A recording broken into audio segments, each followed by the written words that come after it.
That should be happening any moment now. So far, we've had the trunk jettisoned, the slew to deorbit burn attitude, and again, just waiting for that deorbit burn to start.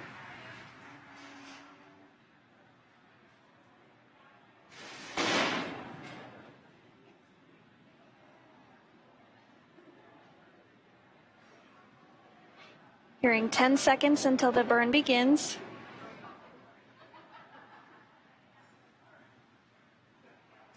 And we do have confirmation that the deorbit burn has begun. This burn is expected to last about 17 minutes.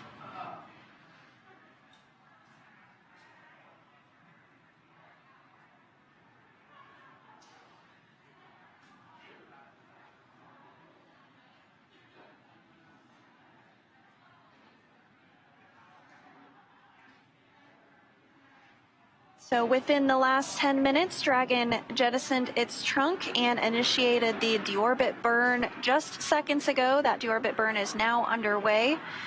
We are expecting about 16 more minutes to remain in that deorbit burn. The burn in all is slated to last about 17 minutes. And for these operations, NASA and SpaceX do closely coordinate with the United States Coast Guard to establish a safety zone to ensure public safety, and of course for the safety of those involved in the recovery operations, as well as the crew on board the returning spacecraft. Multiple notices are issued to the mariners in advance and during recovery operations, and Coast Guard patrol boats are deployed to discourage boaters from entering the splashdown zones. We do want to stress to the public the need to respect this safety zone.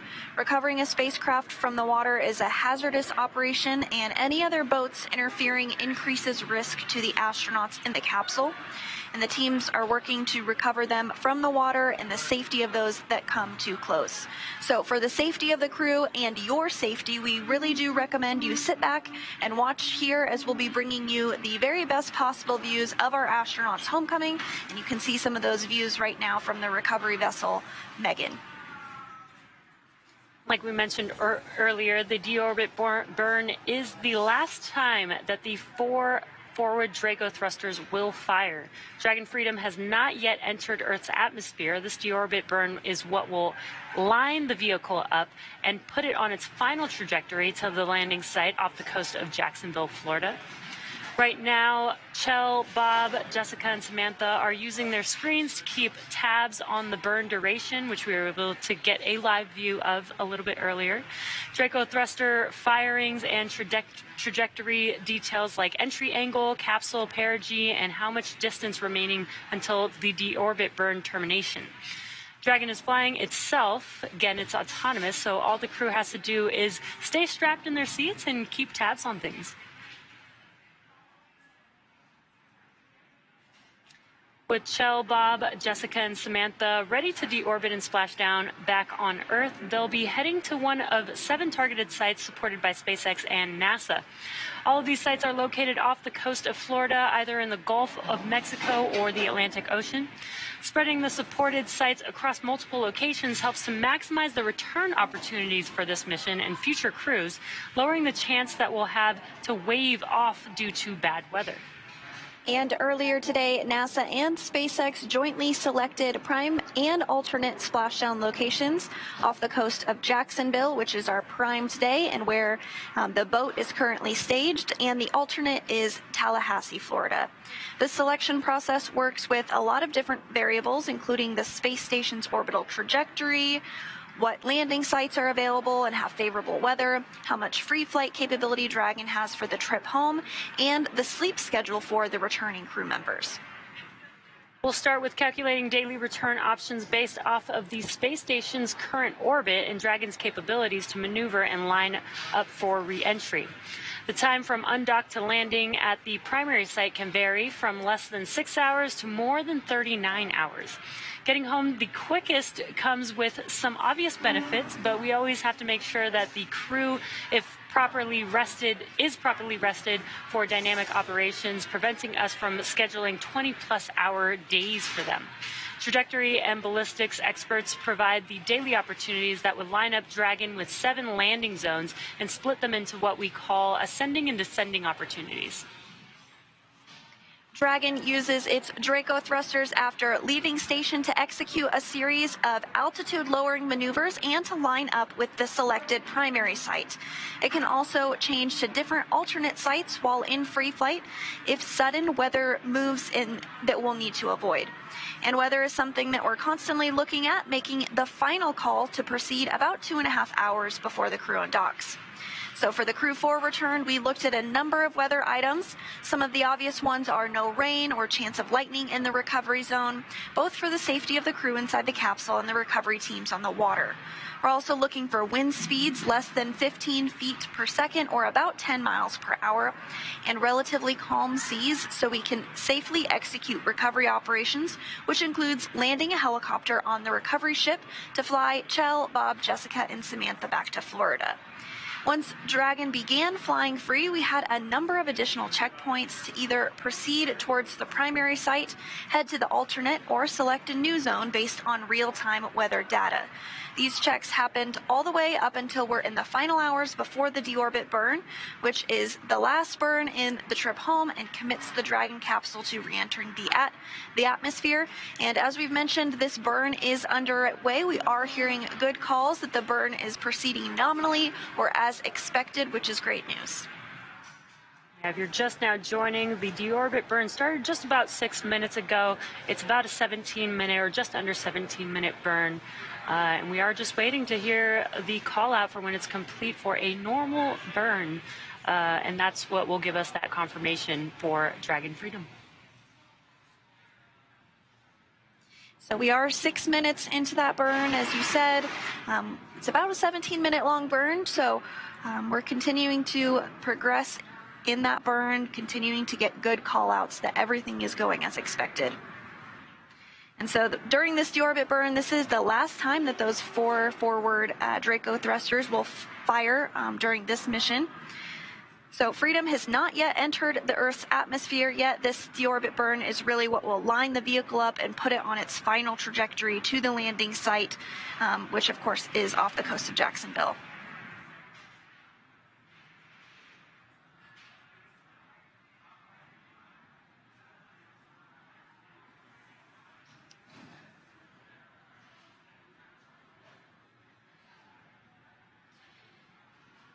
So the crew continues to really head home after spending 170 days in space.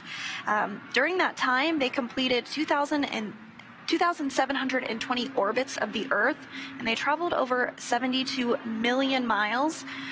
It's really interesting to think about it in that perspective because the space station is moving 17,500 miles per hour, which means that they orbit the Earth every 90 minutes, and the crew sees a sunset and a sunrise every 45 minutes. So when you're there for 170 days, you see a lot of sunsets, a lot of sunrises, and you travel a lot of miles, over 72 million of them, in fact. Yeah, that's a lot of miles, and that sounds pretty cool to see all those sunsets and sunrises. Development of Dragon 4 crew started with Cargo Dragon. Dragon was designed from the beginning for flying humans to space, so much so that even the first Cargo Dragon had a window on it. Now, before we could fly humans, our teams implemented a number of design upgrades to make sure that both Dragon and Falcon 9 are suitable for flying people, and then put both vehicles through thousands of tests to prove their safety. Now, Dragon is capable of carrying up to 7 passengers to and from Earth orbit and beyond.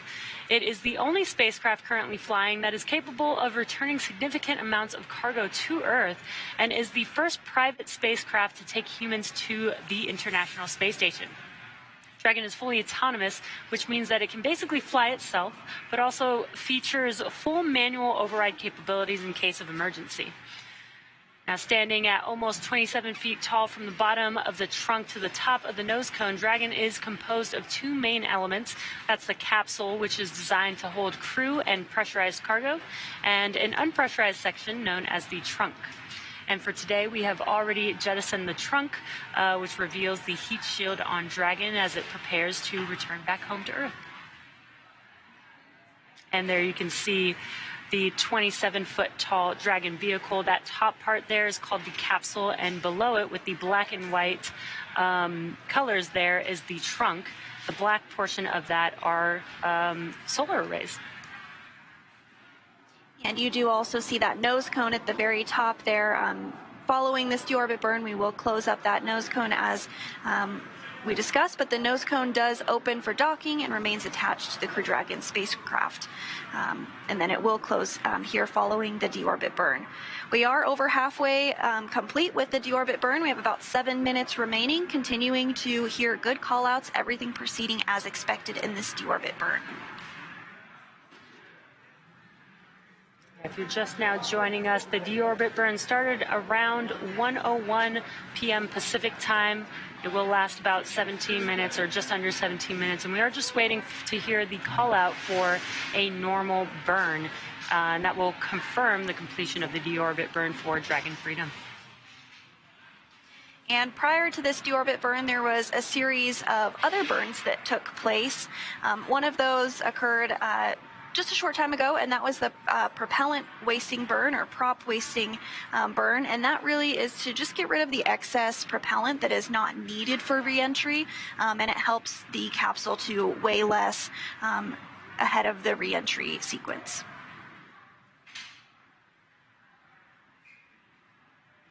And coming up after the deorbit burn, about 12 to 13 minutes later, we will begin to close the nose cone. Speaking of, Dragon's previous design, we used to jettison the nose cone, but for reusability purposes, we now keep the nose cone attached. So once we finish the final burn, which is the deorbit burn, we no longer need to use those thrusters, those forward bulkhead thrusters, so we can close the nose cone as it makes its way back down to Earth. And following the completion of the deorbit burn and the nose cone closing, the crew will then begin to re-enter the Earth's atmosphere. There will be a blackout period where we will not be able to communicate back and forth with them. That does last just a few minutes, and that is completely expected. That is happening because the plasma is building up around the vehicle, but the heat shield will do its job and protect the crew throughout that process. And then once the crew has gotten to the other side of the atmosphere, we should have communications back with them, and then we will see the drogue parachutes deploy, then the main parachutes, and then we'll see splashdown just a short time after that. Really, that's just about 40 minutes away from now. We should see the crew splashing down in the ocean. So I'm excited for it. I'm sure the crew's excited for it. But we are nearing the end of this deorbit burn, about 5 minutes remaining in it.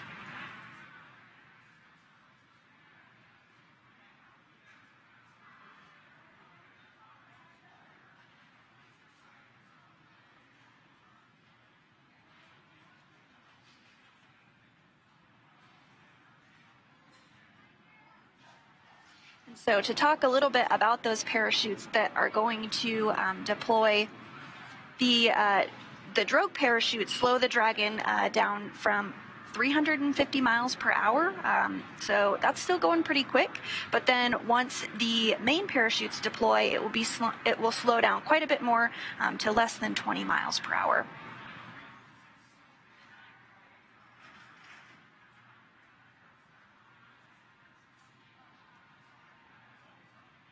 Just about 4 minutes remaining in the deorbit burn.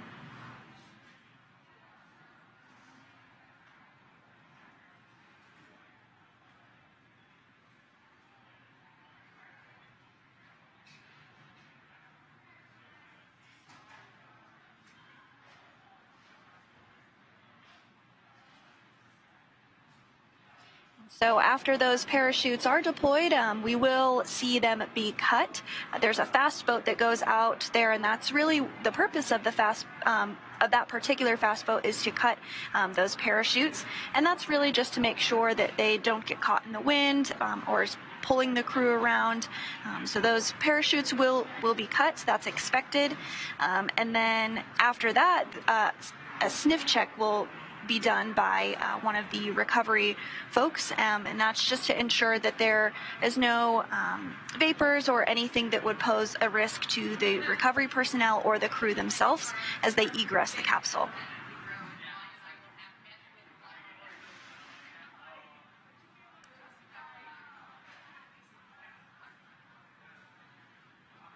We are just a couple minutes away from the completion of the deorbit burn.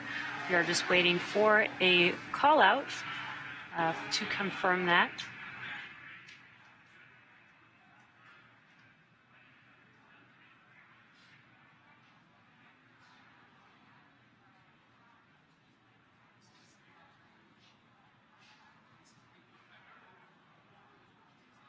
We have about 2 minutes left in this deorbit burn. And next up after the deorbit burn will be the nose cone closing. It's very important to close that nose cone because it protects the docking mechanism and some guidance and navigation and control equipment.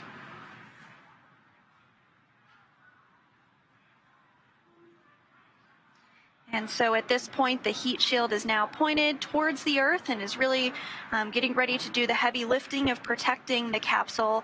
And of course, more importantly, the crew inside from the over 3,500 degree Fahrenheit that's going to be exposed to as the Dragon capsule enters the Earth as part of their recovery operations. So that will be coming up here shortly. We have just about a minute remaining in today's deorbit burn.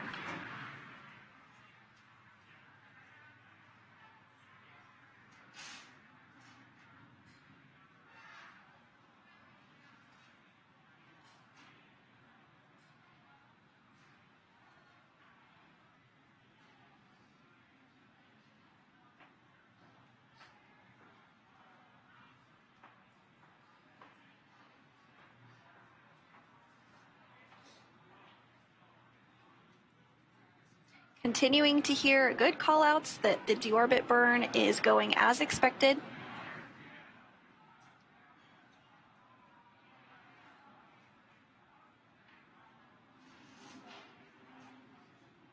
Dragon systems are looking good, and of course the crew is monitoring every step of the way, checking in.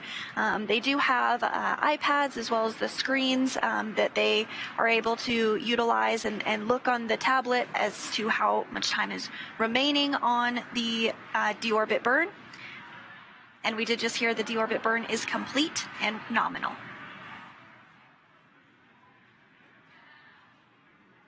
Freedom, SpaceX, deorbit burn complete, performance nominal, nose cone closure is initiated.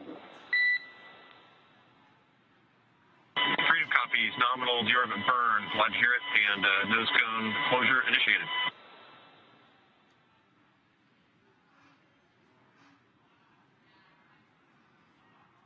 Awesome news, nominal deorbit burn, and also heard the call out that the nose cone procedure is going to begin. So in the background, Dragon is currently inhibiting those forward bulkhead Draco thrusters that we just used to complete the deorbit burn, ensuring it's safe to latch the nose cone shut for re-entry. Also, the vehicle has initiated the nitrox suit purge. This will help keep Chell, Bob, Jessica, and Samantha cool and comfortable during re-entry. And you do see that nose cone beginning to close here on your screen. At this point, that nose cone is closing and protecting the forward hatch for re-entry. Chell, Bob, Jessica, and Samantha are using their screens, as we mentioned, to monitor the locking of the nose cone, which is done by a set of hooks.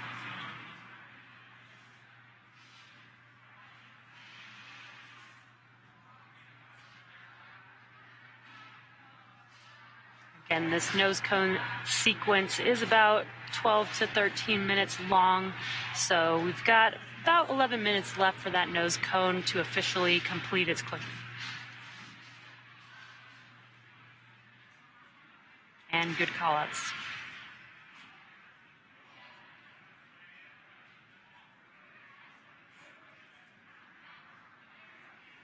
So now we're really just in a waiting period right now before we begin that re-entry period. That's coming up in just a few minutes when the crew themselves will re-enter the Earth's atmosphere. And as we discussed earlier, the heat shield will really be protecting the crew during this time period.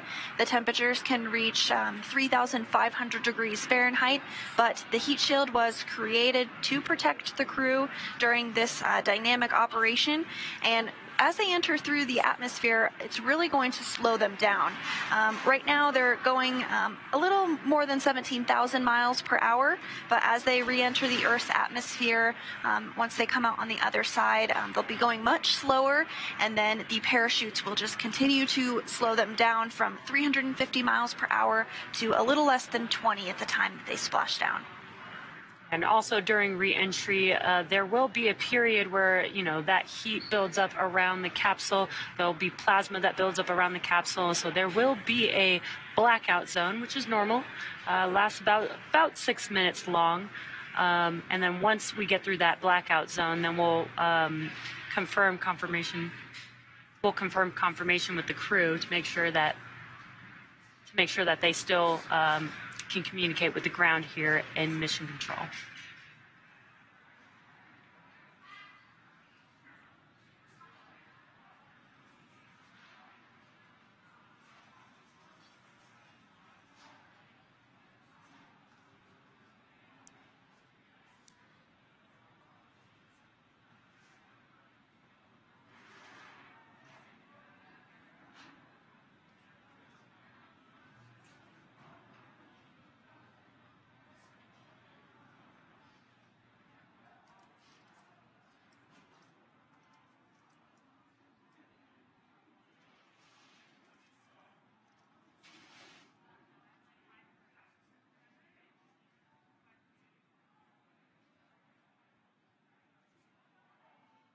And so we continue to progress through the nose cone closure process.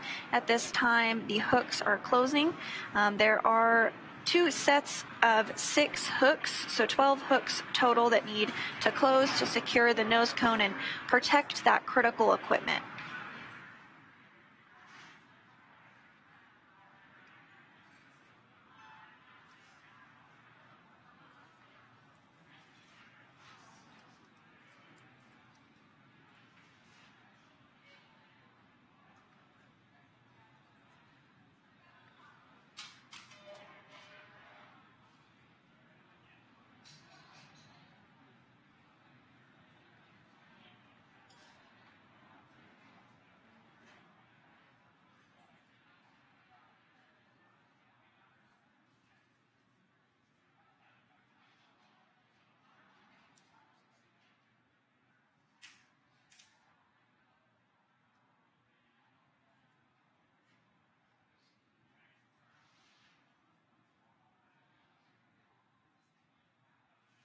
So we are getting a view on the left hand of your screen of mission control in Houston, Texas.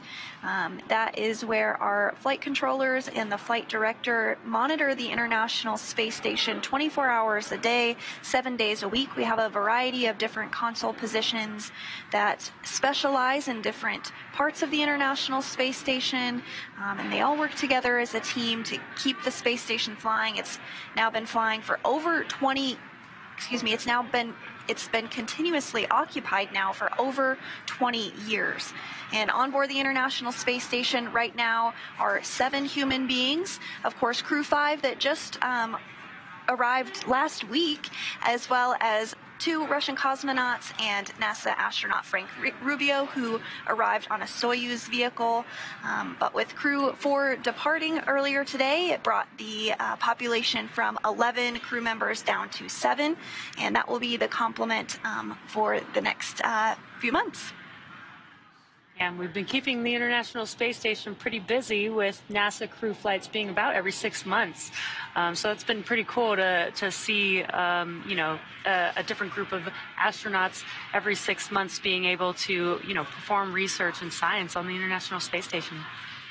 And that's a really great point. The International Space Station truly is an orbiting laboratory.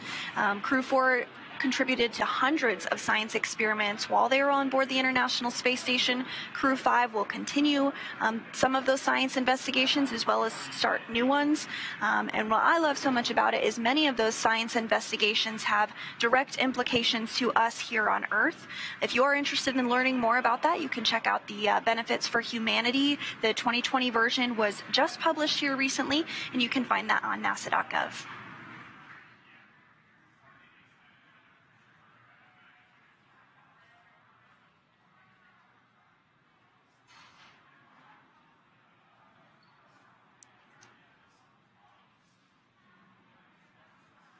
So if you are just tuning in with us, Crew 5 has undocked from the International Space Station, and the deorbit burn has taken place. That was all successful. And Freedom, SpaceX, nose cone secured for entry. Freedom copies, we see it.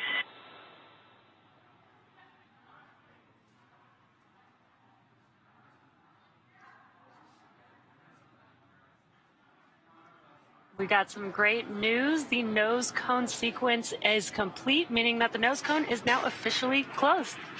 As we begin the second half of entry, Dragon is now beginning to inject cooled nitrox into the air being delivered to the suits worn by Chell, Bob, Jessica, and Samantha. Now, again, this is what will allow the crew to remain comfortable while external temperatures reach 3,500 degrees Fahrenheit. Now, the heat shield is pointing forward, leading the capsule to the landing site. And speaking of the heat shield, Dragon's primary heat shield is comprised of Pika 3.0, which stands for Phenolic Impregnated Carbon Ablator. First generation Pika was first developed by NASA for studying and sampling comets within our solar system. And SpaceX partnered with NASA to develop Pika X, which was the second generation product used on all Dragon 1 CRS missions that successfully resupplied the space station on 20 missions. Then Pika 3.0 was developed specifically for use on Dragon 2 crew and cargo with enhanced structural and thermal properties that optimized the heat shield and drove down costs and mass. Now, the remainder of the Dragon capsule is comprised primarily of a SpaceX proprietary ablative material. It's another class of thermal protection which is lighter weight versus Pika and protects the underlying composite material or structure during re-entry to ensure the structural capabilities are maintained. And while Dragon will experience temperatures well over 3,000 degrees Fahrenheit during peak reentry conditions, the characteristics of the TPS, or thermal protection systems, coupled with the ECLIS, environmental cooling and life support system, in the pressurized interior will help ensure that Chell, Bob, Jessica, and Samantha stay cool and comfortable during all phases of reentry through Splashdown. Now, after Crew Dragon Freedom has re-entered the Earth's atmosphere, a series of parachutes will deploy, and that'll slow the crew's descent. Now, first will be the 2 drogue chutes, followed by the 4 main chutes to guide Dragon to its first contact with Earth since launching in April earlier this year. Dragon will automatically deploy these parachutes when different pressure and positioning sensors on the capsule detect that they are at the right speed and altitude. Vehicle velocity at drogue deploy is approximately 350 miles per hour, as we mentioned earlier, and those drogue parachutes do deploy at about 18,000 feet above the water. Now, vehicle velocity at main deploy is approximately 119 miles per hour and deploy at about 6,500 feet. Vehicle velocity at water splashdown is approximately 16 miles per hour, and the highest G load the crew will experience during reentry is approximately 3 to 5 Gs. So next up, we are looking ahead towards the comms blackout that we discussed as the crew re-enters the atmosphere. This is expected and can last a few minutes long, but once the crew is on the other side of the comms blackout and we do regain communications with them, the drogue chutes will deploy. We are tracking that first set of the first set of parachutes, the drogue chutes, to deploy around 1:51 p.m. Just a minute later, the main chutes will deploy, and then about 3 minutes after that, the moment we've all been waiting for, we'll see crew for Splashdown off the coast of Jacksonville, Florida. We are still tracking approximately 1:55 p.m. Pacific time today for that splashdown.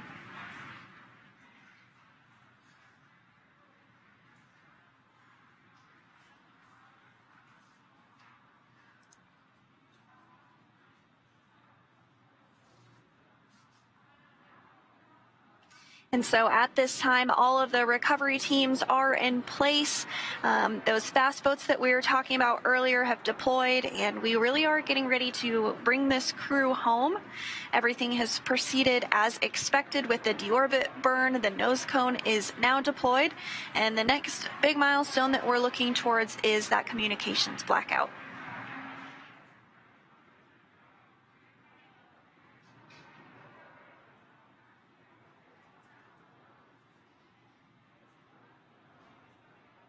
Again, we have an awesome live view inside of the Dragon capsule, seeing our crew.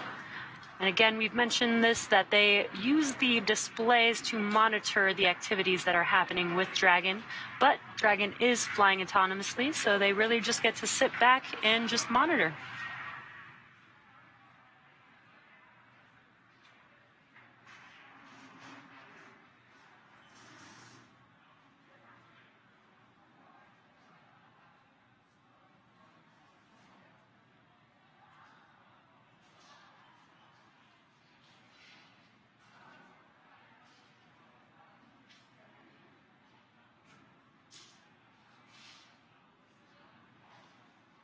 So we did mention that we are looking towards entering a period where we will have a communications blackout with the crew.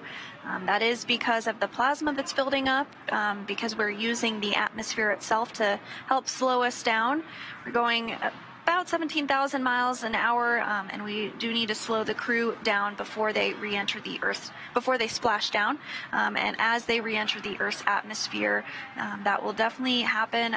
They'll be going about 350 miles per hour once they enter the other side of the atmosphere. And as we said, they'll be going less than 20 miles per hour at the time of splashdown. Freedom, SpaceX for entry briefing.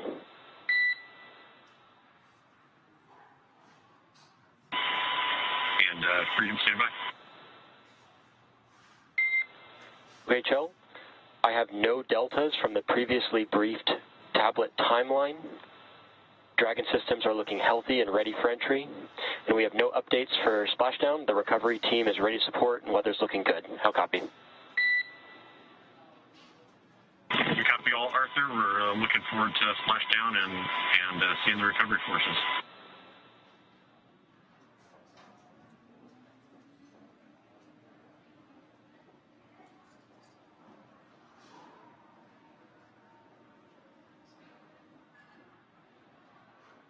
Crew there chatting with the core here in Mission Control Hawthorne. That's what you're seeing there on your screen. We did get to see a live view of the crew in their seats in the Dragon capsule as they're making their way back home. The suit's primary function is to protect the crew in the event of a cabin depressurization.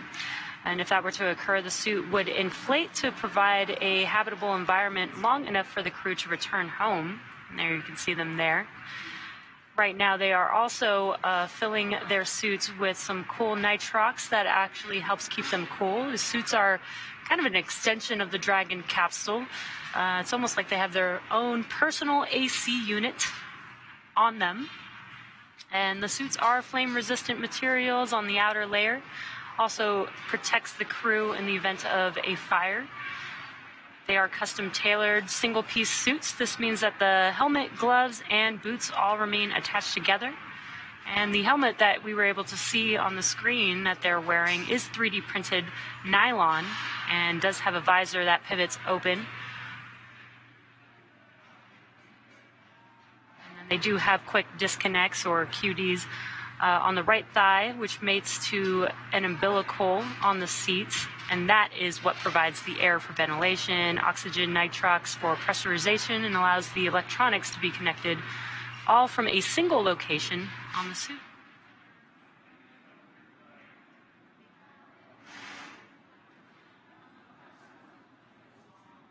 And again, if you're just now joining us, we are live watching Crew 4 return home to planet Earth from the International Space Station.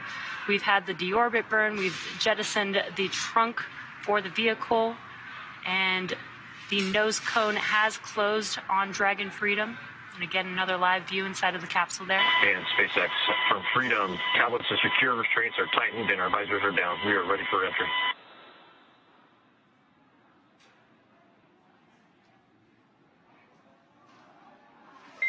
SpaceX copies for tablets, restraints, and visors. Please confirm that tablets are stowed with the loops as provided on the satchels.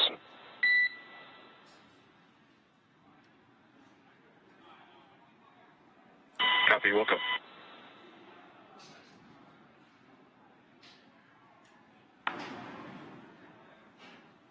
So we are now less than 20 minutes away from splashdown, and again we are going to be entering that blackout communication period.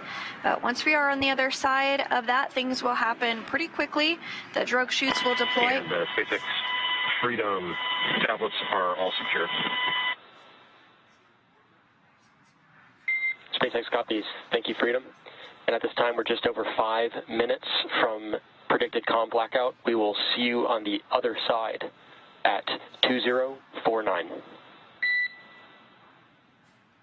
Okay, cop from LOS, and we'll see you on the flip side at 2049.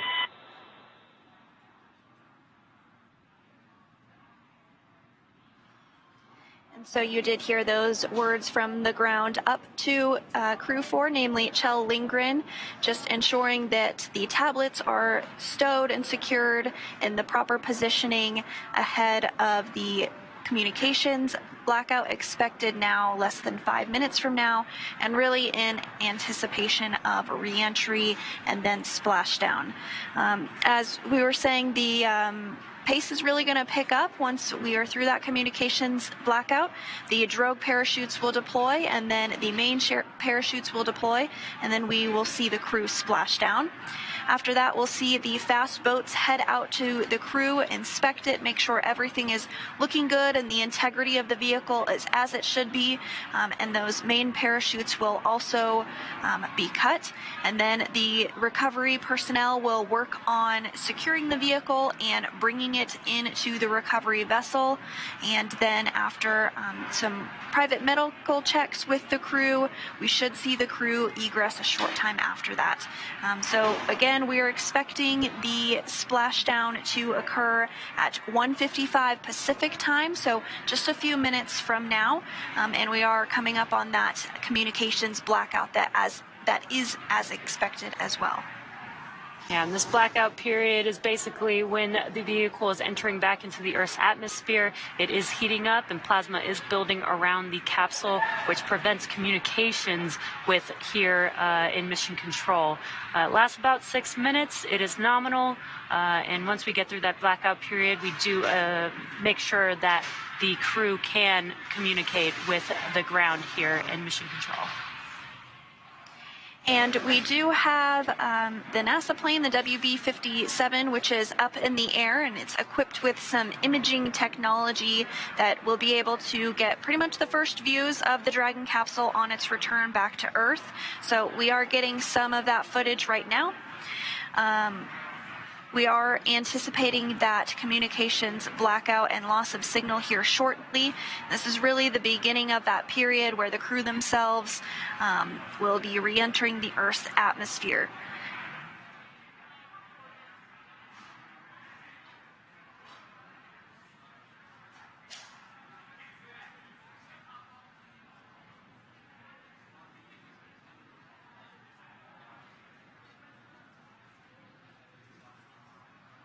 And at this time, the Dragon is working through a slewing maneuver, which means that the Dragon is helping to orient itself in the proper orientation ahead of the re-entry of the Earth's atmosphere. Again, we're just a couple of minutes away from that anticipated blackout period.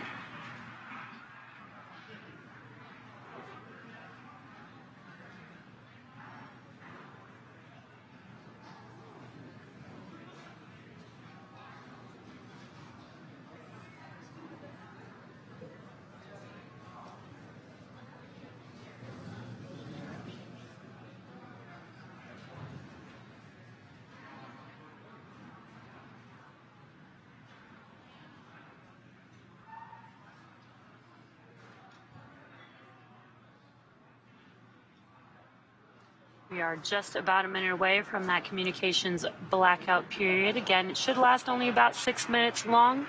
And this is what happens when the vehicle begins to heat up as it's entering back into the Earth's atmosphere and builds up a layer of plasma around the vehicle. Again, this is nominal, and we will establish communications once the vehicle is through that period.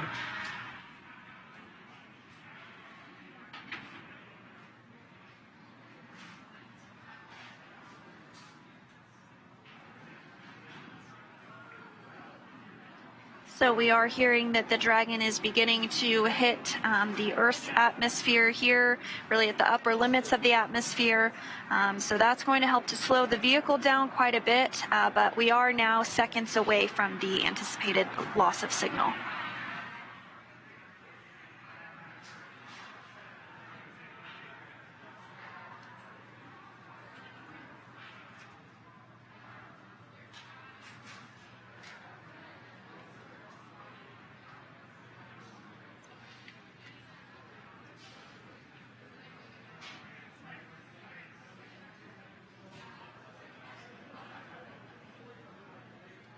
Standing by for confirmation that we are in the communications blackout.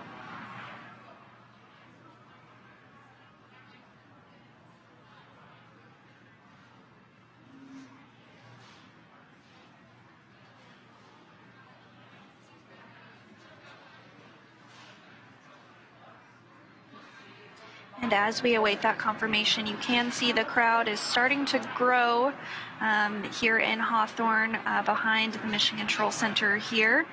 Looks like folks are trying to get a good view as we anticipate splashdown here in a little less than 15 minutes. Yeah, we do get pretty excited when we are bringing crew back home. It is pretty exciting to watch them as they touch back down on planet Earth. They've been out in space for about 6 months now.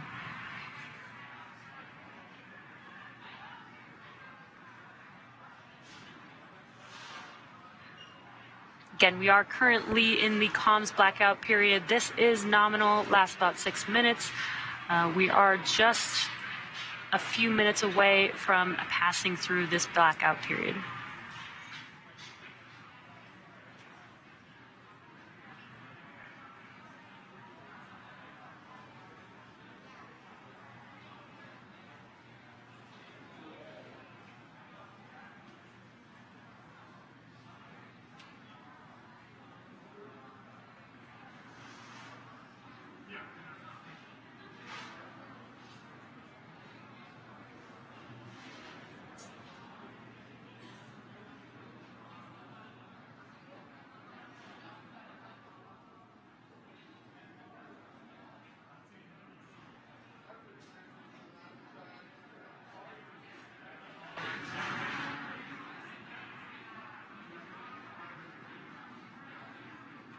Now, at this point, we are entering a communications blackout period, which lasts approximately 6 minutes due to plasma formation around the spacecraft.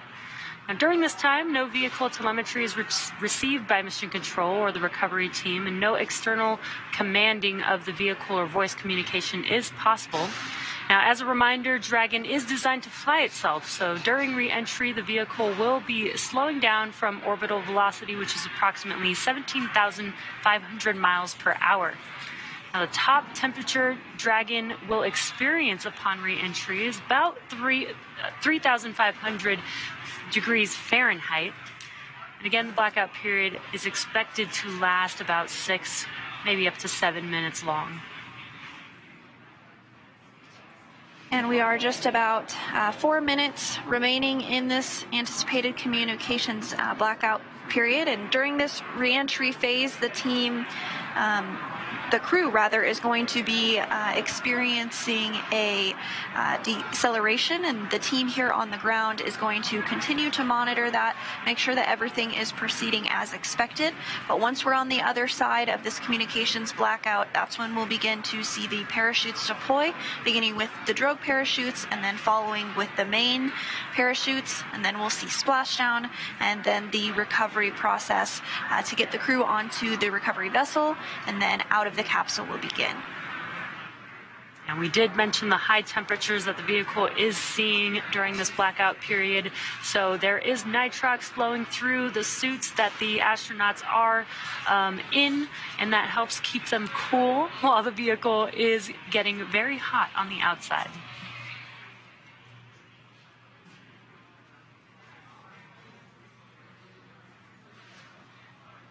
So we are getting our very first views there from the WB-57 of the capsule as it re-enters the Earth's atmosphere. Those views coming from an infrared camera that is on board.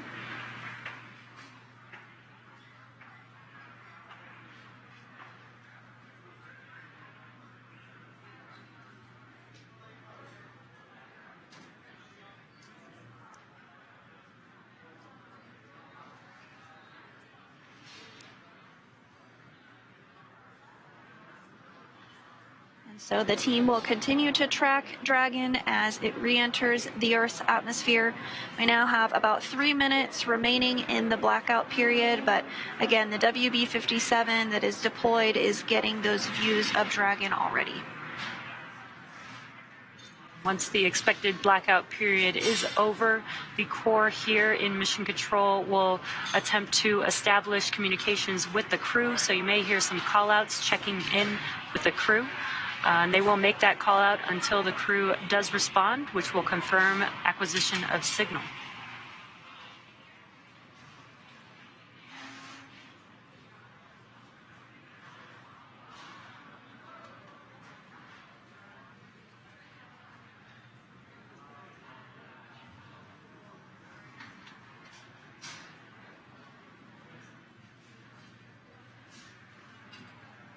We have about 2 minutes remaining in the anticipated period of communications blackout. Now, it's not an exact science. There might be some variation that occurs. We might hear from the crew a little earlier than we expected, or potentially a little bit later. But we are all on the edge of our seats, eagerly awaiting to hear from the crew. So far, everything looking good.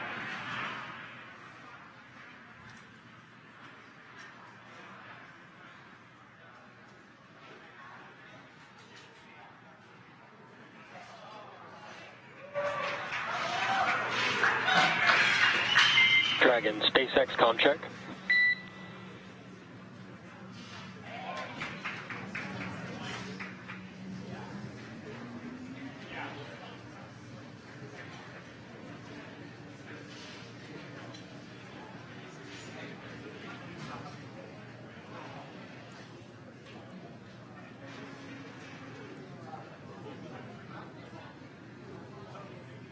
Continuing to get those views from the WB-57 of Crew Dragon as it continues to make its way closer and closer to Splashdown. Freedom, SpaceX comm check. And SpaceX, Freedom has you loud and clear, coming through 30 kilometers altitude. Copy and concur. Expect automated chute deployment. Freedom copies. We'll be monitoring. And HEPS is converged. Expect nominal chute deployment altitude. Freedom copies. Looking for nominal chute deployment. Well, Jesse, it is absolutely phenomenal to hear from the crew on the other side of that communications blackout period. We are continuing to get these great views from the WB-57 high-altitude aircraft, providing that thermal imagery. We did even see the tail of entry of the vehicle, and it's just absolutely beautiful to see that. So we also heard We did hear a call up to the crew that they are expecting the automated drogue deployment, so we're just standing by for confirmation that Dragon's chutes have deployed.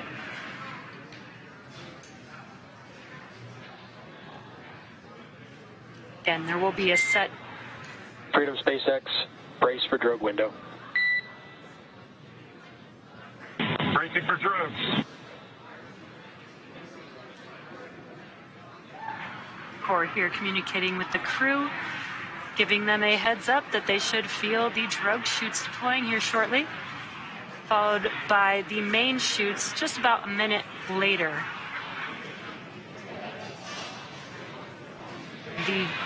the drogue chutes do help to slow the vehicle down to about 350 miles per hour, whereas the main chutes will deploy, after the main chutes deploy, it will slow the vehicle down even more, and by the time that the vehicle splashes down, should be around 16 miles per hour.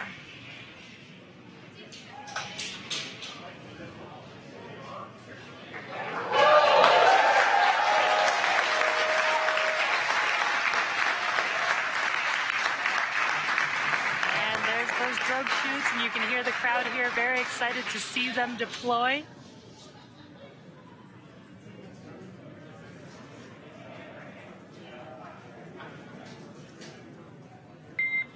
Drogue chute descent rate nominal and visual on 2 healthy drogues. Freedom copies.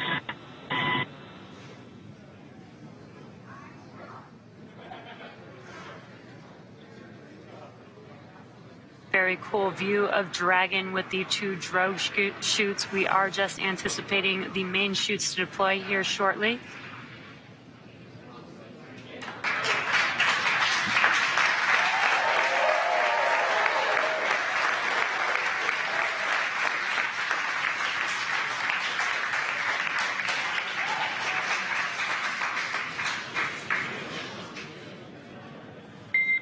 Main chute descent rate nominal, visual on 4 healthy mains.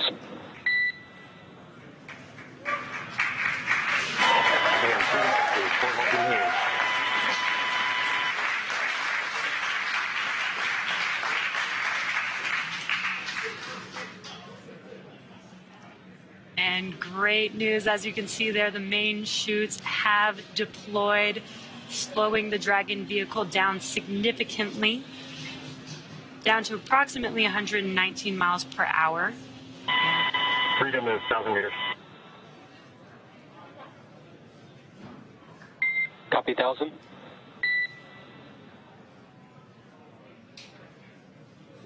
Now, Dragon has saved all propulsion systems and is now terminating the nitrox suit and cabin purges, and is beginning to increase. Freedom's at 800 meters. Copy 800. Dragon is beginning to increase pressure in preparation for landing. And the mission control team here in Hawthorne is reporting the precise landing coordinates to the recovery team. So we did get that confirmation on the main chutes. 600. The crew is now 600 meters away from splashing down. We do expect splashdown in about 2 minutes from now.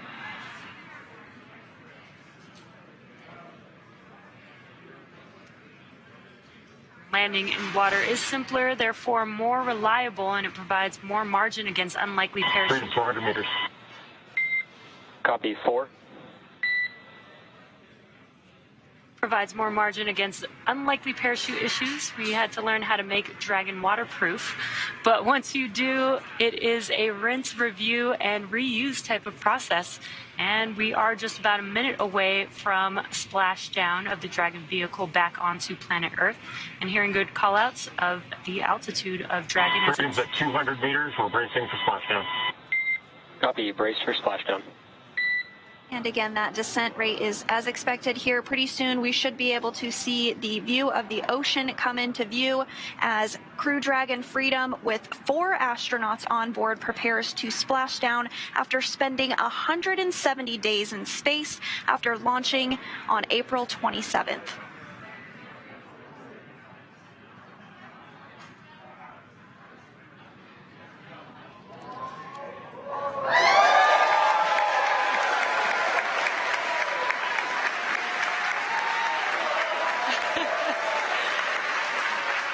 Incredible view as the crowd goes wild for Crew 4.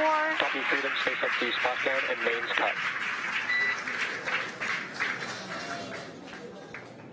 Welcome home.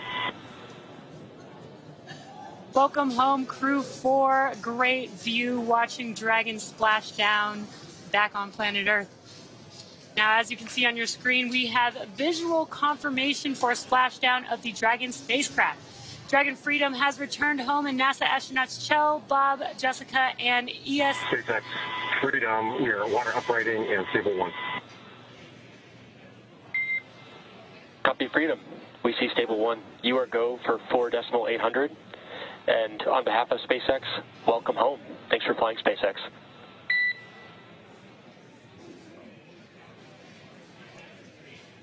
And SpaceX from Freedom, thank you for an incredible ride up to orbit and an incredible ride home. Glad to be back.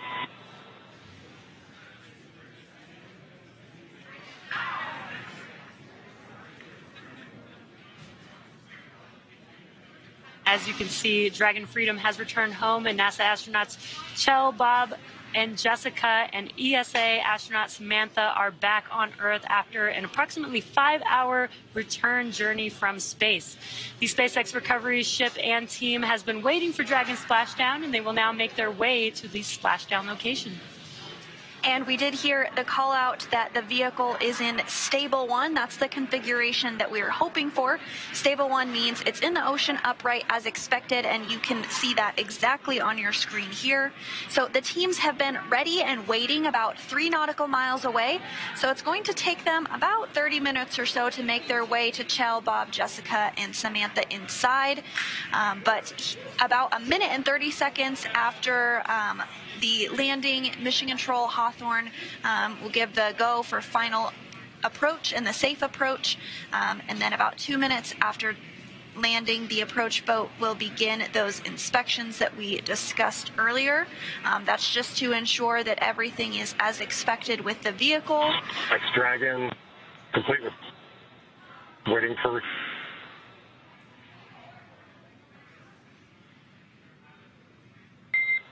SpaceX copies Dragon for awareness. Comm is a little bit choppy, but we copy that you are complete with 4.800 and awaiting recovery personnel. I will provide an update on recovery forces in a couple minutes. How copy?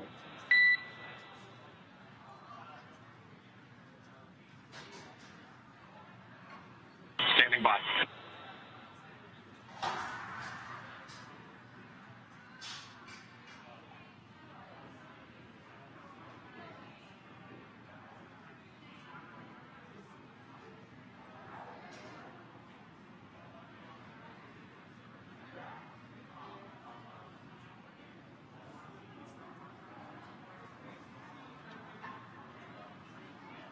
And Mission Control here in Hawthorne did give the go for that approach and recovery.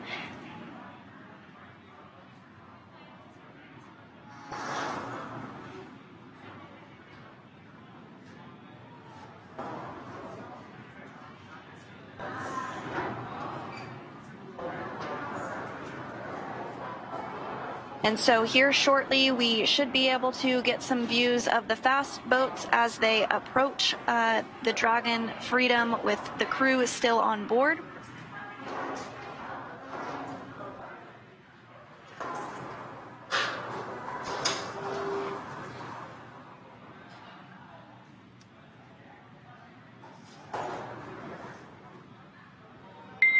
Freedom, SpaceX is go for recovery personnel to approach. Expect personnel alongside within the next couple minutes. Okay, copies. Good to see you in some friendly faces.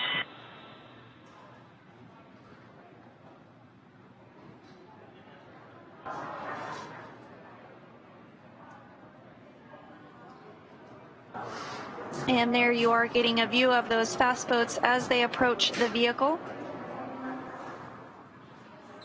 They will essentially be doing some safety checks, making sure that all the ordnances and hypergalls are not present or in the area immediately around the vehicle. And they'll also perform an inspection of the capsule itself to make sure that integrity-wise it is looking good. You are seeing that very first fast boat approach the vehicle there. And they really want to do these inspections to make sure that everything is looking good before they do hoist it up into the recovery vessel. So it will take a little bit of time before we do see the crew egress or exit the capsule. We're shooting for less than an hour to bring the Dragon onto the recovery ship and open the hatch to egress.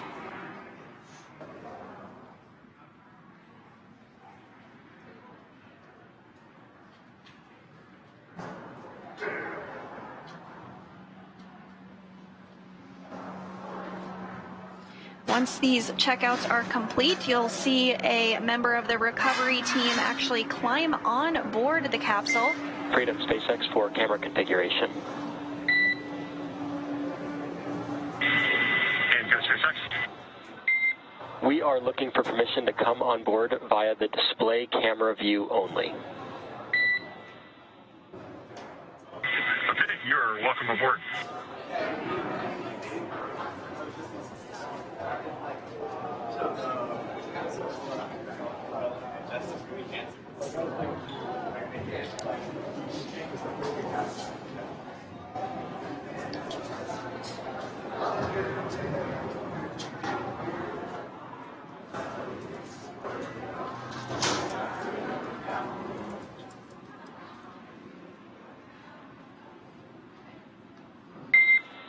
And Freedom, we are back on board with the display cam. Recovery personnel are all alongside. Okay, copy all. Thank you.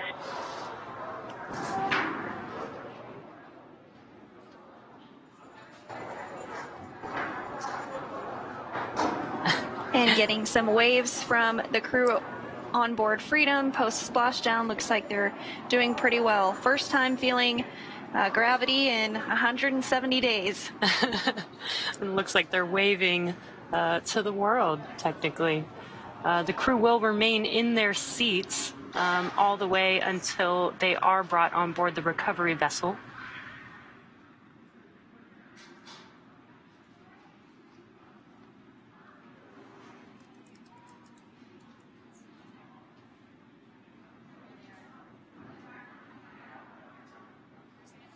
Now, we do expect to hear some words from NASA's Brandy Dean, who is actually on the recovery ship and was able to witness the reentry and splashdown of Crew Dragon Freedom. Brandy, if you're able to hear us, can you tell us a little bit about what it was like to witness 4 humans return to Earth after their mission aboard the International Space Station?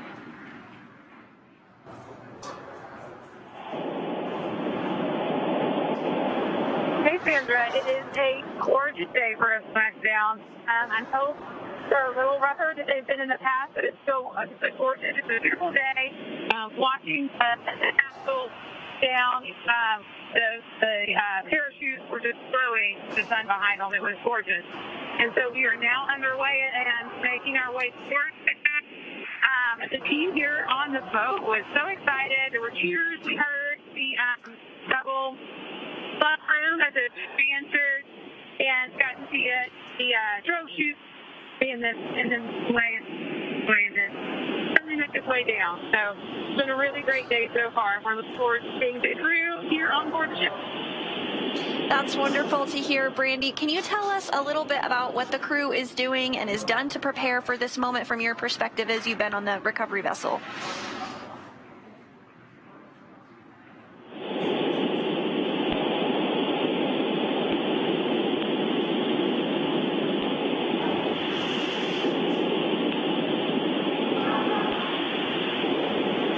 I don't know if I lost you or not. I haven't heard any questions yet, in other words. We've got you, Brandy. Here, I'll repeat it. Freedom SpaceX, hypergol sweeps, and unfired ordnance checks nominal. The rigging is in progress. Approximately 5 minutes until capsule lift. Stand by for PMC with SpaceX flight surgeon. Okay, Freedom copies all. Hypergol checks are passed, and we're about 25 minutes out. We're standing by for the PMC. So, Brandy, if you're still with us, we did just hear that all of those hypergol checks went as expected, and we can see that the rigging has begun. I'm sure you have a much better view of it yourself on the boat, but can you tell us a little bit more about what the crew on the boat is doing to get ready for the next steps to bring the capsule onto the boat?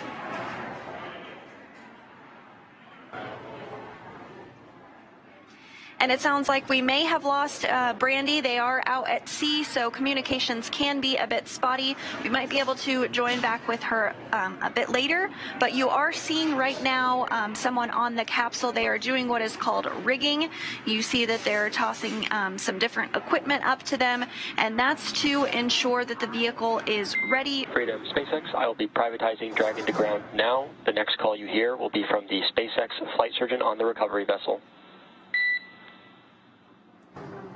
Freedom copies.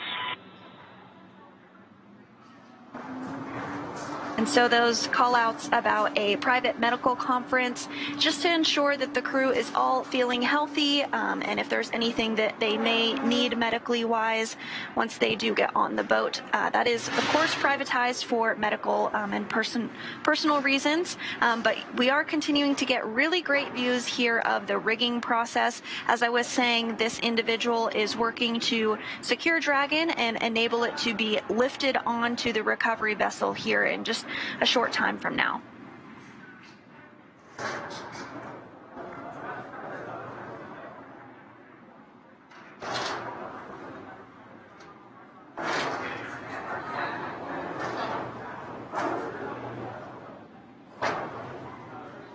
And so once this process is complete, the next steps will be to hoist up Dragon and place it onto the boat, onto the platform. And then that platform itself will be moved so that the crew can egress a short time after that.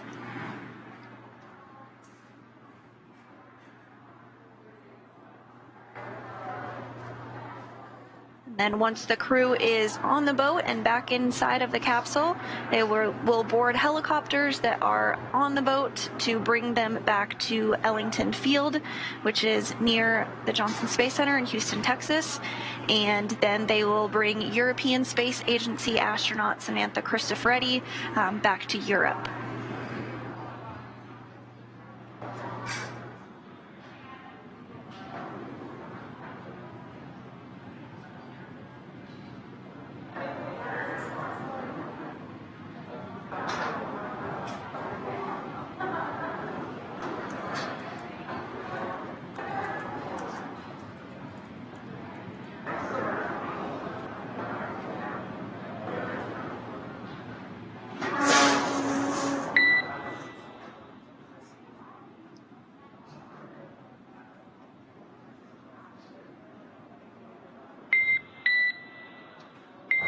Freedom, SpaceX, PMC complete, and Dragon to ground is no longer privatized. Okay, Freedom copies. Thank you.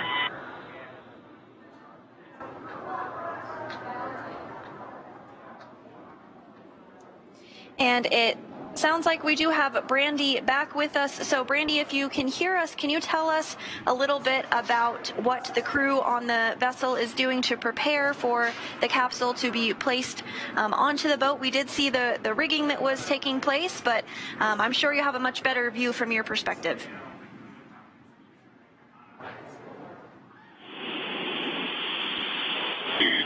Yeah, the view is pretty great from here. We can see the boat getting ready, as you said. It sounds like you guys already heard kind of a good check from the crew, and sounds like everyone is doing well on board. I don't know how much you were able to hear earlier. It was a beautiful, gorgeous touchdown with the sun shining behind parachutes. So everyone here is really excited to be getting the crew back on board here in the next few minutes.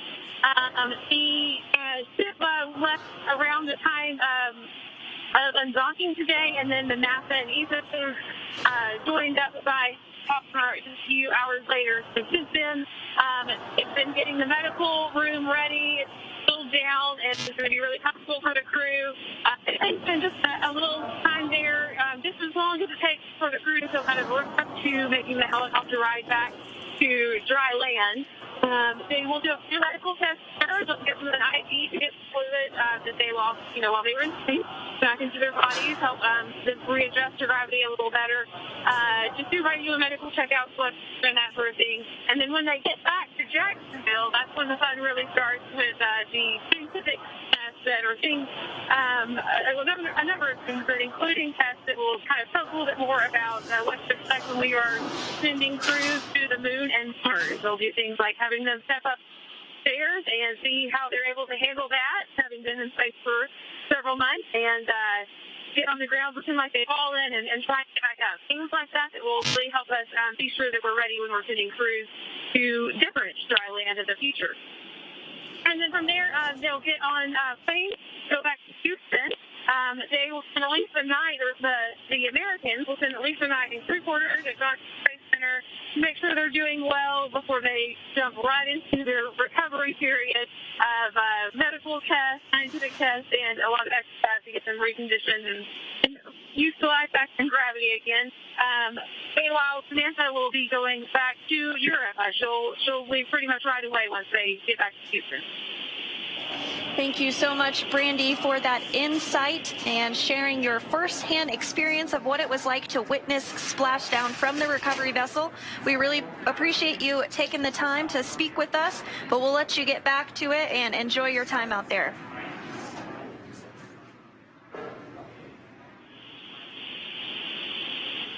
Thanks, guys.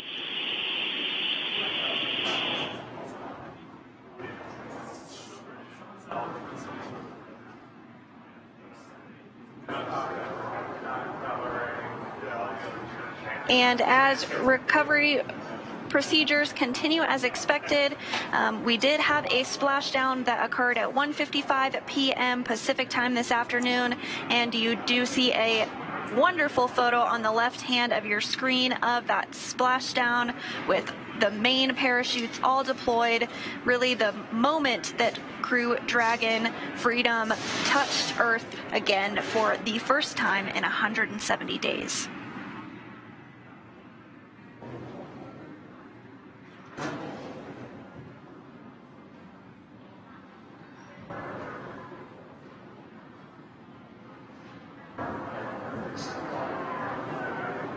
So we do see the recovery vessel continue to approach the Crew Dragon Freedom vehicle.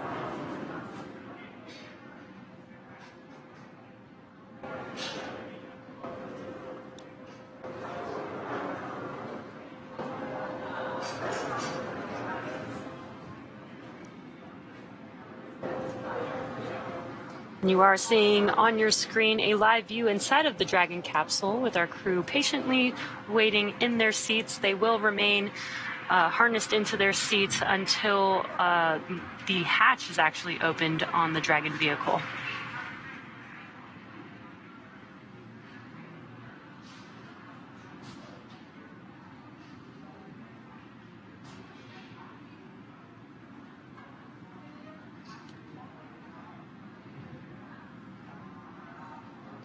And we did see the rigging process that was taking place a short time ago, and now we're getting another view of it here.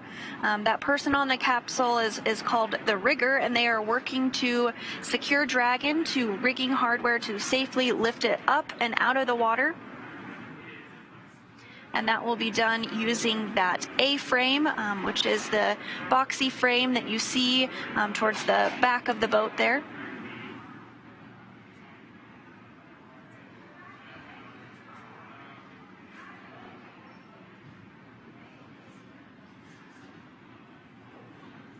We are getting some pretty great views with this being in the daytime.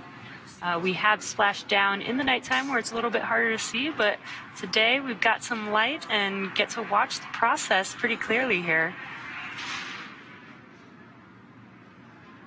Looks like a really beautiful day out there in Jacksonville.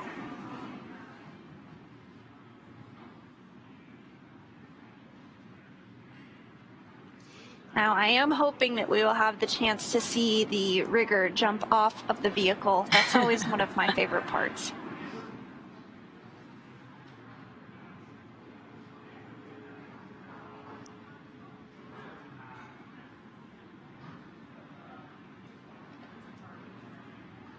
We are now excitedly awaiting the recovery of our Dragon spacecraft with NASA astronauts Cho, Bob, Jessica, and ESA astronaut Samantha inside.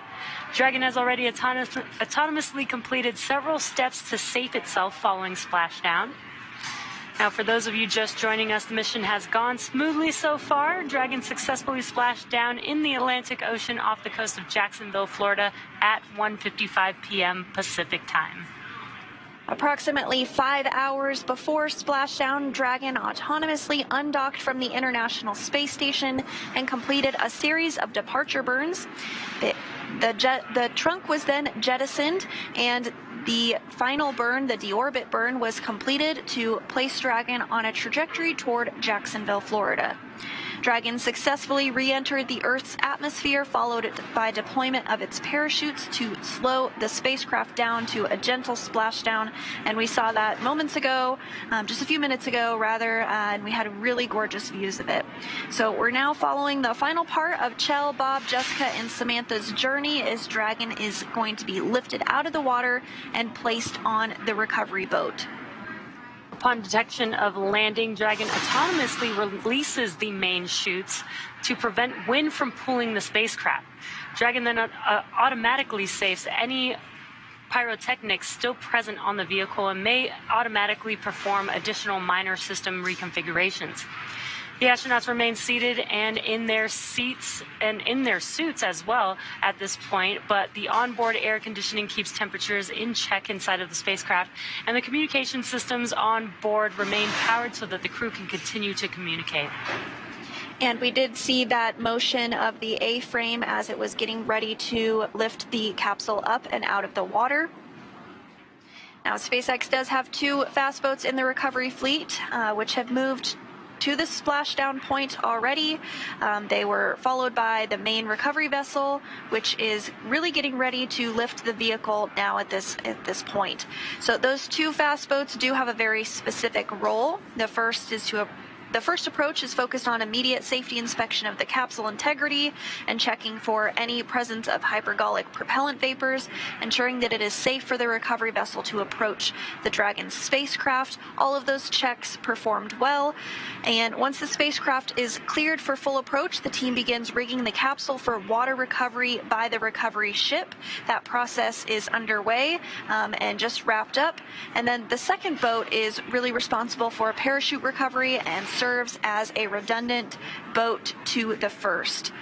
We'll also see a team member on a jet ski helping to gather up the now detached parachutes, and it looks like they may have already completed that process. I'm not seeing them. They might be just off the screen. Now, it took a little over 10 minutes for the recovery crew to complete their safety checks, and once they did complete that, the Freedom SpaceX contract.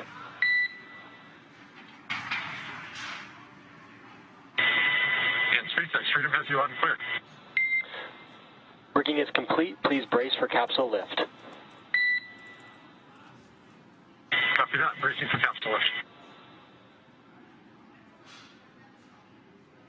Great news. All preparations for rigging have been completed with that confirmation of the comms there. So we should see Dragon start to lift out of the water here in just a few seconds.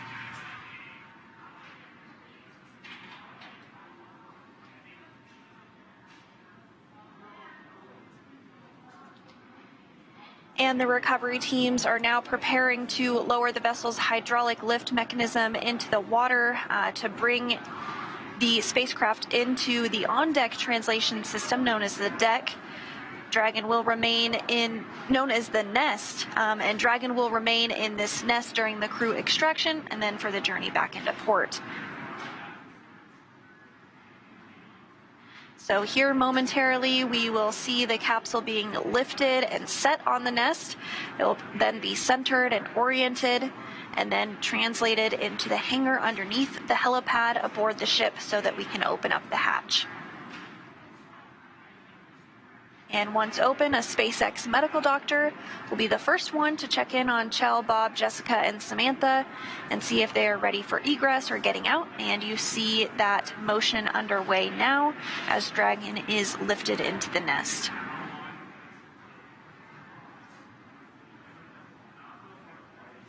This is a very cool view and cool process as we lift the Dragon vehicle, and you can see the nest there that it's going to be sat down into.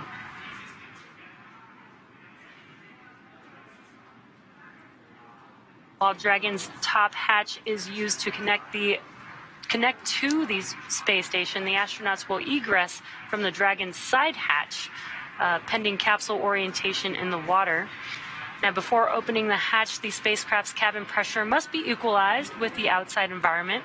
Once the hatch is opened, that will be the crew's first breath of fresh air since boarding Dragon at the start of their mission back in April.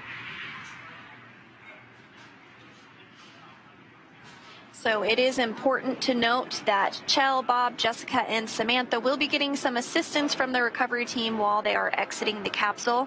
This is the same process for any returning long-duration crew members, as returning to a gravity environment can wreak havoc with our vestibular system responsible for maintaining balance and motion. And of course, safety is always our #1 priority. So you'll see Chell, Bob, Jessica, and Samantha helped out of the capsule and assisted the few feet to the medical quarters aboard the boat. And if you've ever watched crews return on a Soyuz mission, this is the same process as when astronauts are carried from the capsule to waiting chairs and then carried to a waiting medical tent. So it looks like we are getting views now of Dragon in the nest, successfully lifted up out of the water. And so once the crew egresses the capsule, this is a period where any time-critical cargo can also be recovered from the spacecraft, with the remainder waiting. Freedom, SpaceX, welcome aboard the recovery vessel. Recovery personnel are going to be completing final checks and stand by for translation to the egress platform. Freedom copies.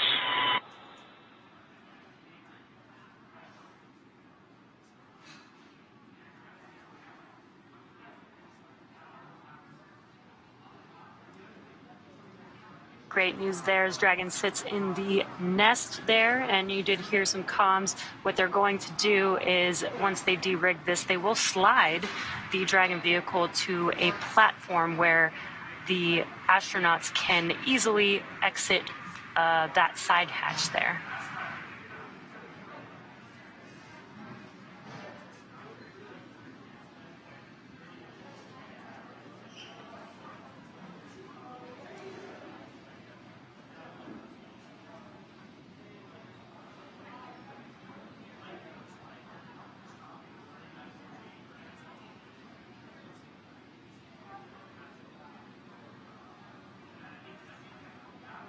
And for those of you that might be just joining us, we did have Crew 4 successfully undock from the International Space Station just about 5 hours ago, and they splashed down at 1:55 p.m. Pacific time. All went as expected through the deorbit burn, and the parachutes deployed as expected. The capsule is now lifted onto the boat, and we are standing by for the translation to occur. And once that translation moves the Dragon capsule up underneath the helicopter pad, the recovery team will then be able to work on opening up the hatch and removing the crew from the capsule.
Crew 4 did Splashdown just about 30 minutes ago and is now already on the recovery vessel.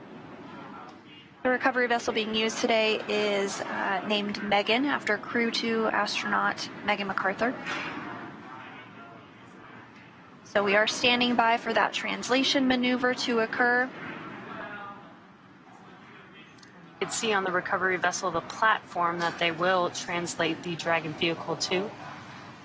If you saw the view earlier, the hatch is slightly above ground level, so that platform will allow the crew to exit the vehicle.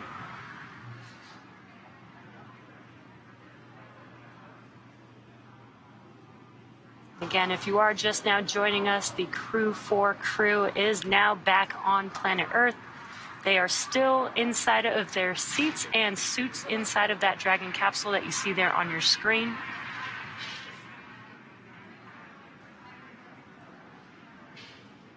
And so after this translation maneuver occurs, the next steps will be for the folks on the recovery vessel that are specialized in opening up that side hatch that will begin that process. Now, we have mentioned that we do have medical doctors on board that will help take care of the crew after the hatch opening and will conduct a series of initial checks before they are flown by helicopter back to shore. The recovery vessel, as you can imagine, takes quite a bit of time to get out into the splashdown zone, so the crew is flown off of the vehicle on helicopters and then take aircraft and fly back home to Houston for our 3 NASA astronauts on board, and then for our ESA astronaut on board, Samantha Cristoforetti, she'll head back to Europe.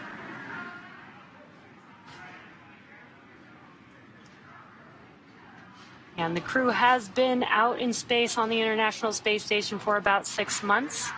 They do get to work out while they're out on the space station, working out in microgravity. But that is why the medical team is there, to make sure that they are safe and healthy, make sure that they are able to adjust to gravity.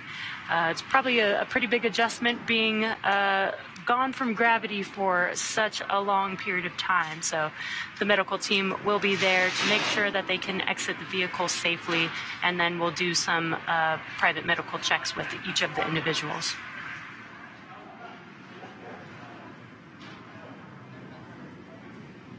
And I'm loving these views here of the recovery vessel.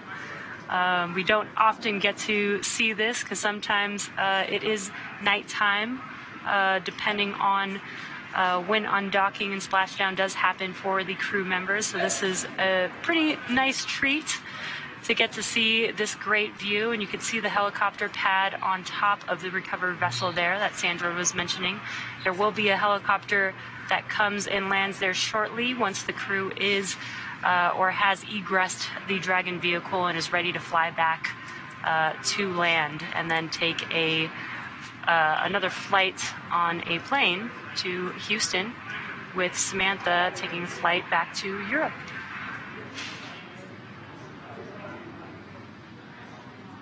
And it looks like we are seeing that translation maneuver underway.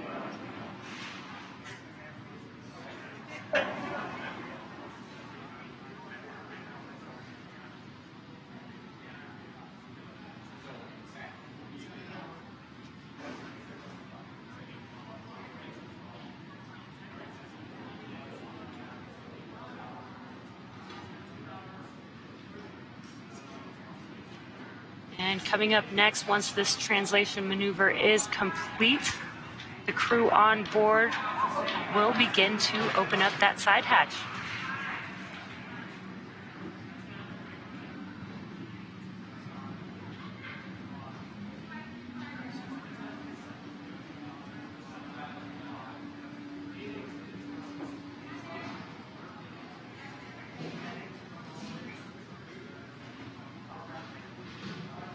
And as you can see from this view inside Crew Dragon Freedom, it looks like the crew does have their visors. It's kind of hard to tell from this angle if they're up or down, but when they egress from the capsule, we do expect those visors to be up. It'll be their first breath of fresh air in 170 days since they launched back in April.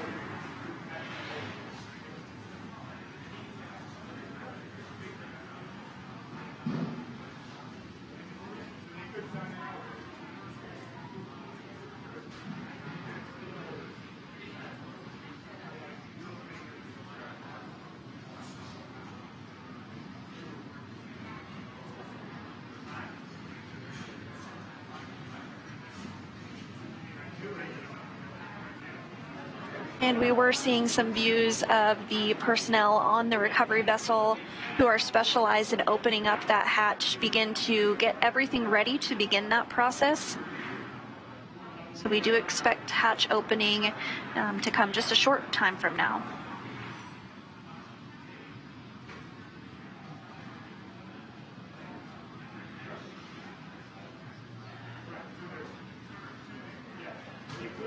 And once that hatch is open, we'll see the footrests actually be removed before the crew egresses, and that's really just to help make egressing a little bit easier. And now a great view on the left of the crew that's still inside Freedom, but not for long. And on the right-hand side is the recovery vessel. You can see the Crew Dragon Freedom tucked underneath the helicopter pad there after that translation maneuver, which occurred just a couple of minutes ago.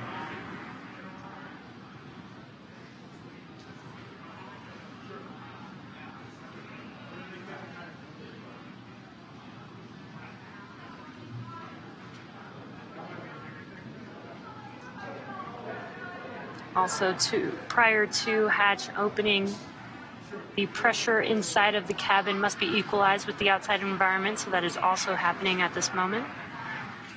And Freedom, SpaceX, side hatch open.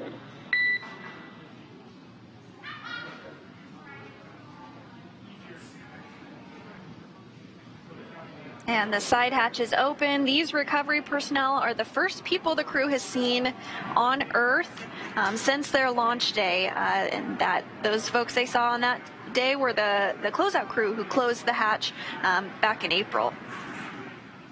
I believe that is the flight surgeon there briefing the crew, welcoming the crew, as well as briefing them for the next steps in the operation.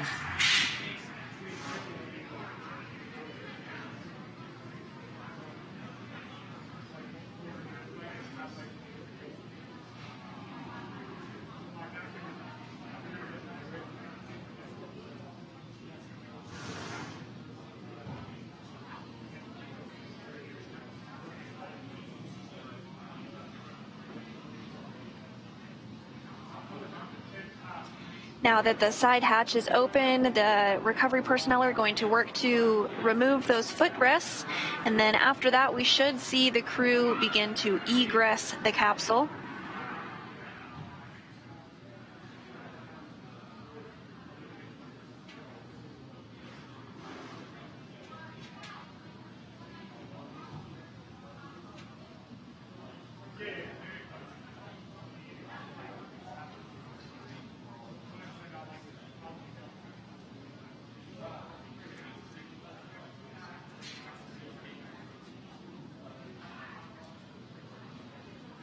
There, I believe they are removing those footrests. It looks like they grabbed all 4 of them.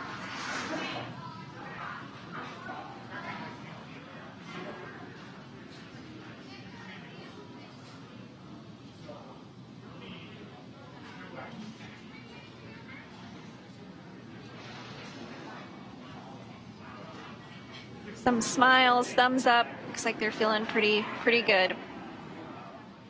So we are standing by for the egress of Crew 4. They will exit the capsule one at a time. And also getting a nice welcome home photo in.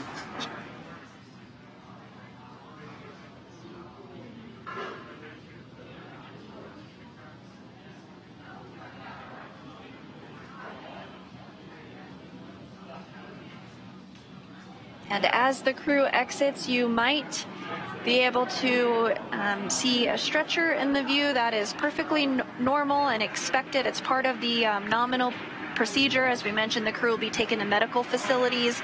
So this is really just all part of the standard procedure that we do for any crew return. Yes, again, they have been out in space in microgravity for about 6 months. So they may need some assistance adjusting back to gravity here back on Earth.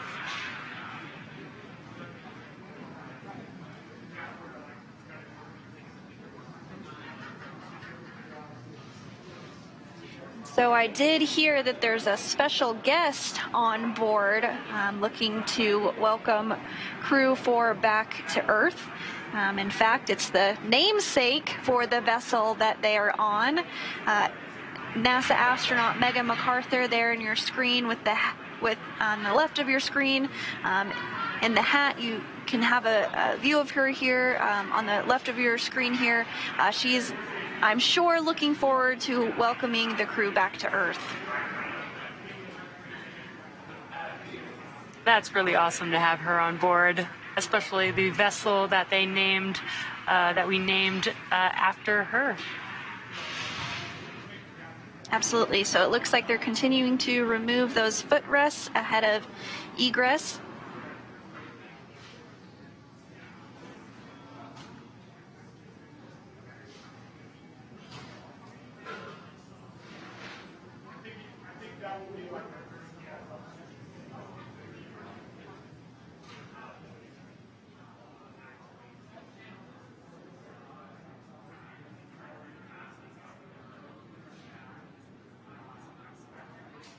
You can see there is a crew member there helping to remove the harness, the umbilicals, and make sure that the crew is ready to get out of their seat and exit or egress the Dragon vehicle.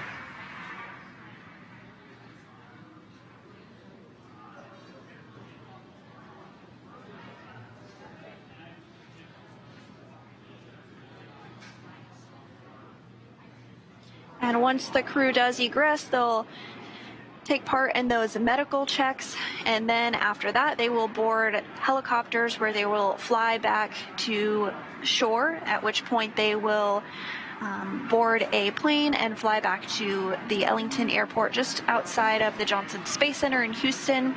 And then for our ESA, our European Space Agency astronaut, Samantha Cristoforetti, she'll head back to Europe.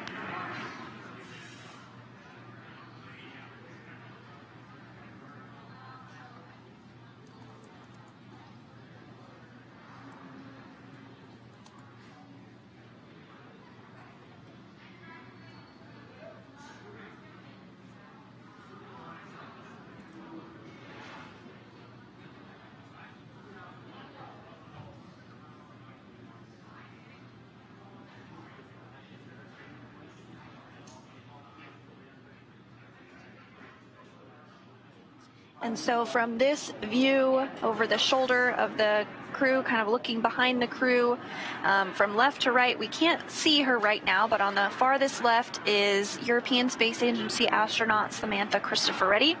And then in the view on the left of your screen is the commander of Crew Dragon Freedom, NASA astronaut Kjell Lindgren. To his right, which we can see on our screen, is NASA astronaut Bob Hines. And then to his right, again, we can't see her just yet, but we will in a moment here once they egress, is NASA astronaut Jessica Watkins. Now, this was the first flight for Bob Hines and Jessica Watkins. Both Samantha and Kjell had flown previously.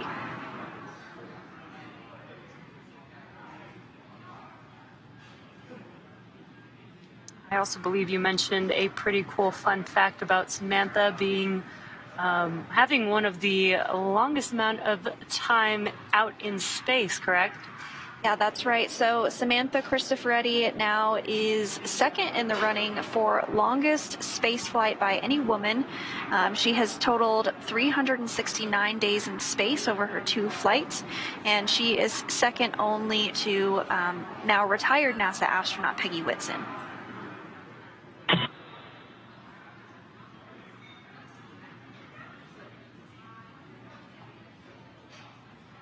Looks like the first to exit their seat is pilot Bob Hines.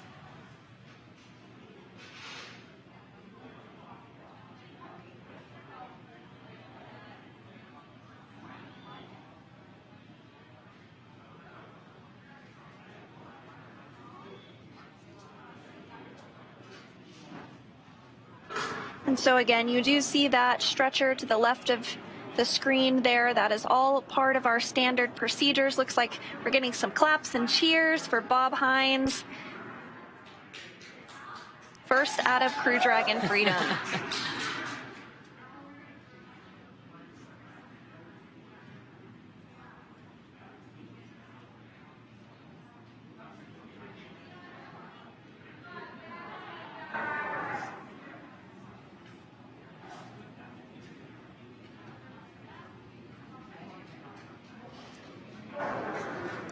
And a high five to Megan MacArthur.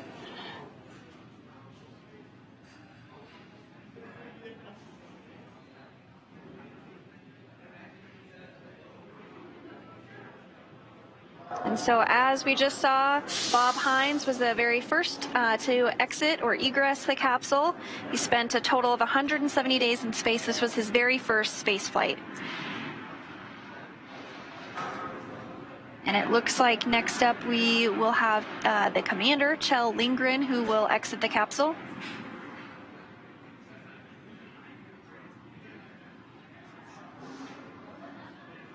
This is his second space flight. He's logged a total of 311 days in space.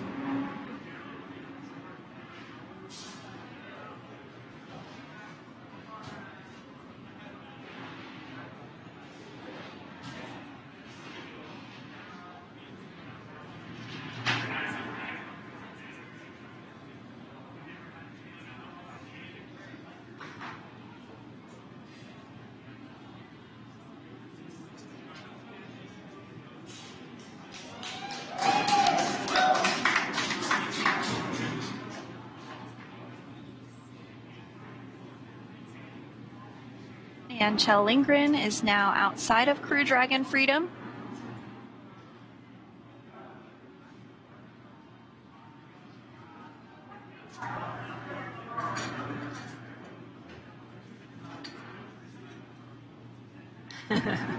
Some great smiles and waves there. A big high five to NASA astronaut Megan MacArthur.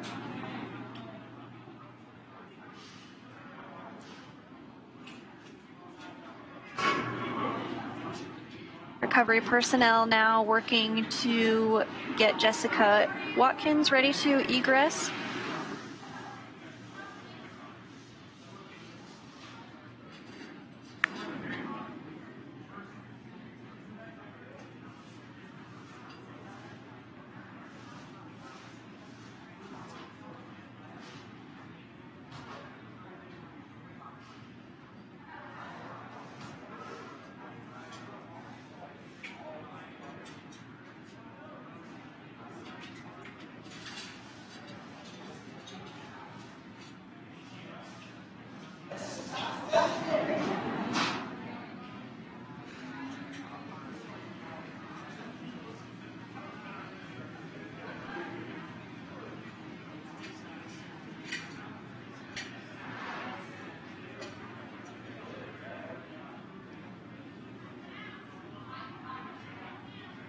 So just 5 hours ago, this vehicle was docked to the International Space Station, and now we have 2 of the 4 crew members having been removed after a successful splashdown. We are standing by for another first-time flyer, Jessica Watkins, as she is egressed from the capsule.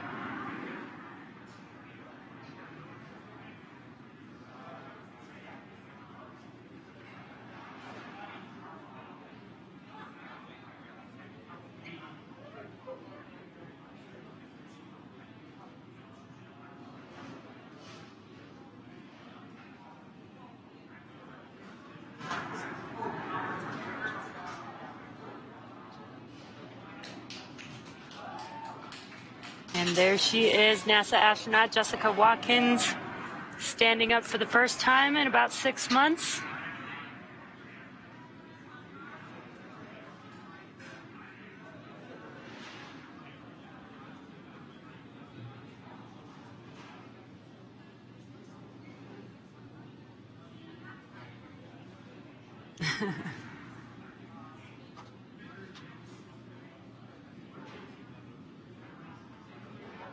And the final crew member that will be removed is European Space Agency astronaut Samantha Cristoforetti.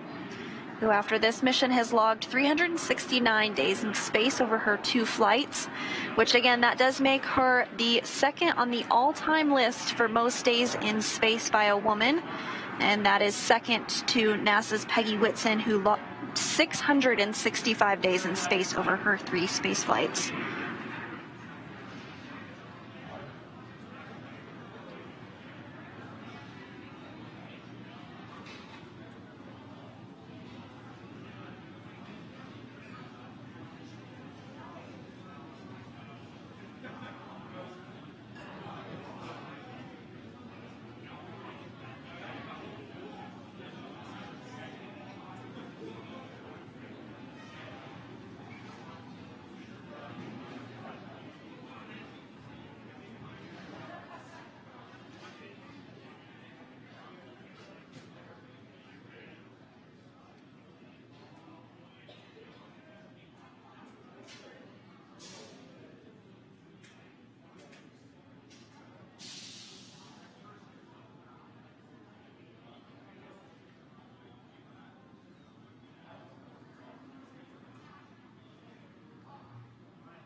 There is ESA astronaut Samantha Cristoforetti, now egressed from the Dragon vehicle, the final crew member of Crew 4 to exit the vehicle.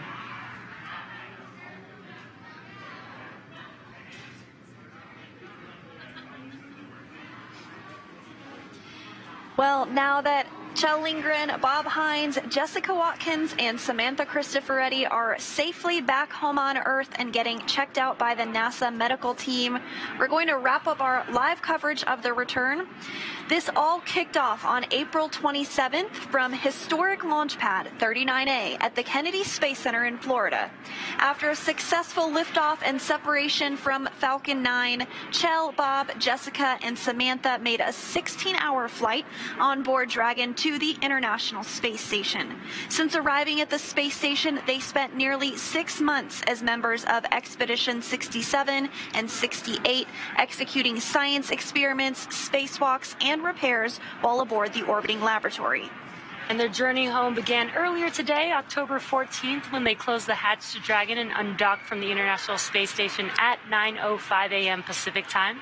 After 4 successful departure burns and a phasing burn to line up their orbit, Kjell, Bob, Jessica, and Samantha rested for a few hours before waking up to prepare for re-entry this morning.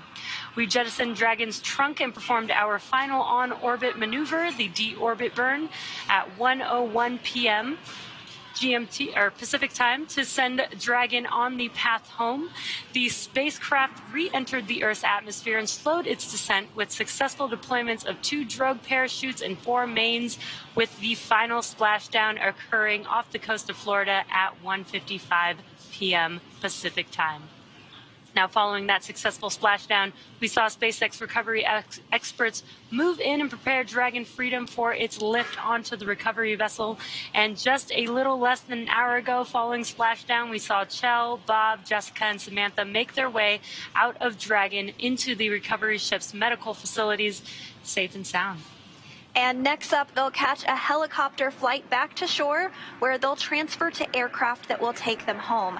Kjell, Bob, and Jessica and Samantha will take a NASA plane for the short flight back to Houston, and Samantha will board a plane back to Europe after that. They'll be reunited with their families to bring an end to this successful mission. It's been an honor and a privilege to share their journey with all of you as we continue this new era in human spaceflight. Now, return today marks the end of the direct handover we just executed after successfully launching the Crew 5 mission to the space station just a little over a week ago. It has been an incredible honor and joy to share this mission with the public. All the teams from SpaceX and NASA continue to work hard to keep America leading the world in human spaceflight. Continue to follow SpaceX and NASA online and on social media for updates for the very latest on crew and cargo flights to and from the International Space Station. And we'll continue to share the progress of Chell, Bob, Jessica, and Samantha on social media as they travel back home. Now, we also do have a post-Splashdown media telecon coming up at approximately 3:30 p.m. Pacific time, 6:30 p.m. Eastern, where leadership from NASA, ESA, and SpaceX will share a final update as we conclude this successful mission. So we'll say thanks one more time for tuning in and cheering on Chell, Bob, Jessica, and Samantha as they made their return back to planet Earth. From all of us at NASA and SpaceX and ESA, welcome home, Crew 4.